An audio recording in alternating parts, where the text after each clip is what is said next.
하나의 신앙과 하나의 제국을 꿈꿨던 콘스탄티누스 대제의 야심은 과연 성공했을까요? 우리는 오늘 2000년 전 니케아의 뜨거운 논쟁이 벌어졌던 역사의 한복판으로 직접 들어가 그 진실을 추적해 보고자 합니다. 제국을 하나로 묶기 위해 소집된 이 거대한 회의가 인류 문명사에 남긴 족적은 무엇인지 지금부터 저와 함께 상세히 파헤쳐 보시겠습니다. 니케아의 차가운 호수바람과 뜨거운 신학적 열기가 교차하는 이곳에서 장엄한 역사의 서막을 열어보도록 하겠습니다. 기독교 신앙의 초석을 다진 니케아 공의회의 방대한 기록을 지금부터 하나씩 세밀하게 펼쳐보도록 하겠습니다. 인류의 운명을 바꾼 역사적인 순간들이 이 오래된 기록 속에 고스란히 담겨 있습니다. 이 기록들은 단순한 글자를 넘어 시대의 진실을 증언하고 있습니다. 니케아는 비티니아 지역의 핵심적인 도시로서 호수와 견고한 성벽으로 둘러싸인 천혜의 전략적 요충지였습니다. 서기 4세기 초반 이 지역은 동방과 서방을 잇는 무역의 중심지이자 다양한 문화가 교차하는 지점이기도 하였습니다. 로마 제국의 황제들이 휴양지로 즐겨 찾을 만큼 수려한 경관과 온화한 기후를 자랑하던 평화로운 장소였습니다. 하지만 이 평온함 아래에는 곧 닥쳐올 거대한 종교적 폭풍의 전조가 서서히 형성되고 있었음을 그 누구도 짐작하지 못했습니다. 우리는 이 도시의 골목마다 서려 있는 고대 로마의 숨결을 통해 당시의 사회적 분위기를 생생하게 느낄 수 있습니다. 도시의 기반 시설은 완벽하게 갖추어져 있었으며 수만 명의 인구가 거주하는 대도시로서의 면모를 충분히 갖추고 있었습니다. 니케아의 광장은 제국 각지에서 몰려든 상인들과 진귀한 물품들로 언제나 활기가 넘치는 경제의 중심지였습니다. 헬라어와 라틴어 등 다양한 언어들이 뒤섞이며 지적인 교류와 문화적 융합이 자연스럽게 이루어지던 장소입니다. 시민들은 이곳에서 일상의 소식을 주고받으며 다가올 공의회의 중요성을 본능적으로 직감하고 있었습니다. 도시를 감싸고 있는 거대한 성벽은 외부의 침입으로부터 시민들을 보호하는 든든한 방패이자 제국의 위엄을 상징했습니다. 견고하게 쌓아 올린 석조 구조물들은 로마의 탁월한 건축 기술을 보여주며 천년의 세월을 견딜 준비를 마쳤습니다.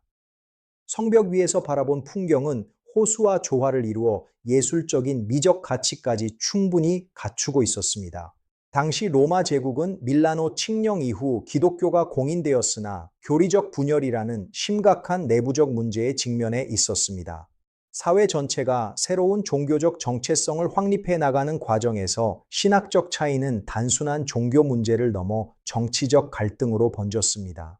일반 시민들조차 시장에서 빵을 사며 성부와 성자의 관계에 대해 논쟁할 정도로 신학적 관심은 매우 뜨거웠습니다. 갈등의 도화선은 알렉산드리아의 사제였던 아리우스가 제기한 독특한 기독론적 주장으로부터 시작되었습니다. 그는 성자가 성부와 동일한 본질이 아닌 피조물 중 으뜸이라는 주장을 펼치며 광범위한 지지를 얻기 시작했습니다. 이에 대해 알렉산드리아의 주교 알렉산더는 아리우스의 가르침이 기독교의 근본을 훼손한다고 판단하여 강력히 반대했습니다. 아리우스는 뛰어난 수사학적 능력과 대중적인 화법을 사용하여 자신의 독특한 신학 체계를 사람들에게 전파하였습니다. 그의 목소리는 청중들의 마음을 뒤흔드는 강력한 힘을 가졌으며 알렉산드리아의 광장은 그의 지지자들로 가득 찼습니다. 논리적인 설명과 감성적인 호소는 당시 많은 지식인과 일반 민중들에게 깊은 인상을 남기게 되었습니다. 이에 맞서 알렉산더 주교는 서재에서 밤을 지사우며 정통 신앙의 근거를 마련하기 위한 고독한 투쟁을 이어갔습니다. 그는 성경의 정밀한 해석을 통해 아리우스의 가르침이 가진 신학적 모순을 조목조목 기록하고 비판하였습니다. 책상 위에 놓인 수많은 사본과 잉크 자국들은 진리를 수호하기 위해 바친 그의 헌신적인 노력을 보여줍니다. 서기 325년 5월 드디어 제국 각지에서 318명의 주교들이 니케아의 거대한 회의장에 집결했습니다. 이들 중에는 박해의 상흔을 몸에 간직한 원로 주교들부터 젊고 유능한 신학자들까지 매우 다양하게 구성되었습니다. 황제 콘스탄티누스는 보라색 예복을 입고 위엄 있게 등장하여 공의회의 공식적인 개막을 알리는 축사를 전했습니다. 황제의 소집 명령에 응답하여 전 제국에서 출발한 주교들은 험난한 산맥과 거친 바다를 건너 니케아로 향했습니다. 그들의 행렬은 신앙을 향한 결연한 의지를 보여주었으며 길게 모인 사람들에게 장엄한 감동을 선사했습니다. 수천 킬로미터에 달하는 여정은 각 지역의 신앙 공동체가 하나로 연결되는 역사적인 과정이기도 하였습니다. 주교들은 자신들의 주장을 뒷받침할 귀중한 파피루스 두루마리들을 소중히 간직한 채 토론의 장으로 발걸음을 옮겼습니다. 각자가 걸어온 고난의 역사가 얼굴에 깊게 새겨져 있었으며 그들의 눈빛에는 진리를 수호하려는 열망이 가득했습니다. 술에 가득 실린 기록물들은 이번 회의가 얼마나 학술적이고 치밀하게 준비되었는지를 잘 증명합니다. 공의회장에 모인 주교들은 그리스도의 본질을 두고 한 치의 양보도 없는 팽팽한 지적 대결을 펼치고 있었습니다. 횃불 아래에서 진행된 심야 토론은 회의장의 긴장감을 더욱 고조시켰으며 각자의 신념이 부딪히는 소리가 울렸습니다. 참석자들은 단어 하나가 가지는 의미를 신중하게 검토하며 교회의 미래를 결정짓기 위한 진지한 고민에 빠졌습니다. 콘스탄티누스 황제는 보좌에 앉아 모든 논의 과정을 예리하게 관찰하며 제국의 안정을 위한 결단을 준비하고 있었습니다. 그의 위험 있는 자태는 참석자들에게 회의의 엄숙함을 일깨워 주었으며 중재자로서의 강력한 영향력을 발휘했습니다. 황제의 시선은 단순한 종교적 합의를 넘어 통일된 제국을 향한 원대한 정치적 구상을 담고 있었습니다. 최종적으로 확정된 니케아 신조는 기독교 신앙의 정수를 담은 역사적인 문서로서 제국의 법적인 권위를 부여받았습니다.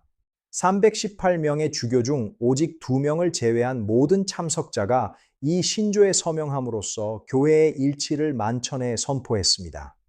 신조의 내용은 성자가 성부로부터 나셨으며 창조되지 않았고 아버지와 본질이 같다는 사실을 명확히 규정했습니다.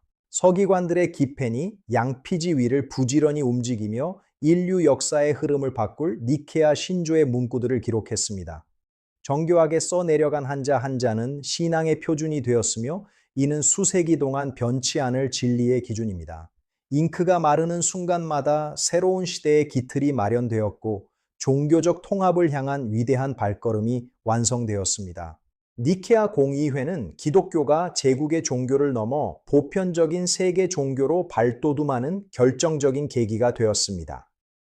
회의 결과는 서구 유럽의 철학적 사고와 예술적 표현, 그리고 사회 규범 전반에 심오한 영향을 끼쳤습니다. 중세 대성당의 웅장한 건축 양식부터 르네상스 시대의 예술 작품에 이르기까지 니케아의 신학적 통찰은 곳곳에 스며들어 있습니다. 공의회의 결정 사항들은 수도사들의 헌신적인 필사 작업을 통해 중세의 암흑기를 뚫고 현대에까지 고스란히 전달되었습니다. 촛불 아래에서 진행된 정교한 필사 과정은 지식의 보존을 향한 인간의 끊임없는 열망과 경외심을 잘 보여줍니다. 어두운 도서관에 보관된 이 거룩한 유산들은 문명의 단절을 막아주는 소중한 지혜의 등불이 되어 주었습니다. 오늘날 전 세계 수십억 명의 기독교인이 매 주일마다 낭독하는 신조의 뿌리가 바로 이곳 니케아에 있다는 사실은 매우 경이롭습니다. 역사는 니케아 공의회를 단순한 과거의 사건이 아닌 현재 진행형인 문화적 정체성의 원천으로 평가하고 있습니다. 우리는 이 다큐멘터리를 통해 고대 로마의 한 도시에서 일어난 일이 어떻게 우리 삶의 근간을 형성했는지 확인했습니다. 장장 20분간의 긴 여정을 통해 우리는 니케아 공의회의 거대한 진실을 함께 목격하셨습니다. 역사의 현장에서 전해드린 오늘의 기록이 여러분의 지적 갈증을 해소해 드렸기를 진심으로 희망합니다. 지금까지 시청해 주셔서 대단히 감사합니다. 영상이 마음에 드셨다면 구독과 좋아요를 눌러주시기 바랍니다. 저는 더욱 깊이 있는 역사적 통찰로 다시 찾아뵙겠습니다. 감사합니다. 안녕히 계십시오. 다시 한번 정중히 인사드립니다. 구독과 좋아요를 눌러주세요. 감사합니다. 여러분의 성원은 더욱 고귀한 역사 다큐멘터리를 제작하는 데 큰 힘이 됩니다. 진심으로 고맙습니다. 안녕히 계십시오.